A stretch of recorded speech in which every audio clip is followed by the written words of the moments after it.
திருவிவிலியத்திலே கொடுக்கப்பட்டுள்ள எக்லா என்ற பெண்மணியை பற்றி இன்று நாம் பார்க்கலாம். 2 சாமுவேல் நூல் 3ஆம் அதிகாரம் 5ஆம் இறைவார்த்தை மற்றும் 1 குறிப்பேடு நூல் 3ஆம் அதிகாரம் 3ஆம் இறைவார்த்தையிலே எக்லா என்ற பெண்மணியை பற்றி நாம் பார்க்க முடிகின்றது. எக்லா என்ற பெயரின் பொருள் கன்று அல்லது இளம் பசு என்பதாகும்.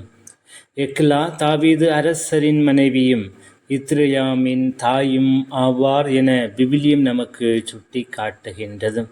மேலும் தாவீது அரசர் ஏற்படுத்திய முதல் தலைநகரான எப்ரோனில் இவர் பிறந்ததாக வரலாற்று குறிப்புகள் நமக்கு பதிவு செய்கின்றன.